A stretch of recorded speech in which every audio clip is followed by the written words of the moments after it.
من يوم ما تتولد لغاية ما تموت وانت عايش في الانتظار، طول الوقت مستني حاجة انت فاهم ان هي فيها سعادتك، وانها لما تحصل انت هتعيش مبسوط.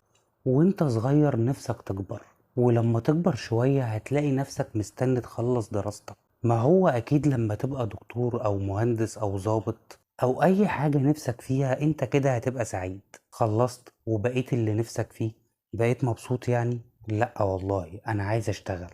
يعني لما تشتغل هتبقى مبسوط؟ لا برضك، ده انا عايز اتجوز. طيب انت اتجوزت، الف مبروك، بقيت مبسوط بقى؟ لا برضك، ما انا عايز ابقى غني ونفسي عيالي يتعلموا ويكبروا. وتلاقي بعد كل ده العمر عدى منك وانت قاعد مستني ايه؟ نسيت تعيش؟ طيب انا اسف، نسيت اقولك ان كل ده اسمه متاع الغرور. متاع بيضحك عليك وبيغريك ويخليك مستنيه يحصل عشان ده اللي هيبسطك، ولما يحصل هتستنى غيره.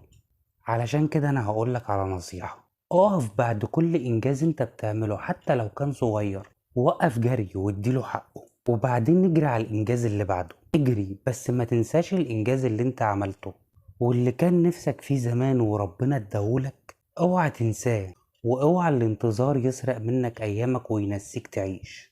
خليك دايما انت اللي مستني اللي جاي، وقادر كمان تنبسط باللي في ايدك دلوقتي.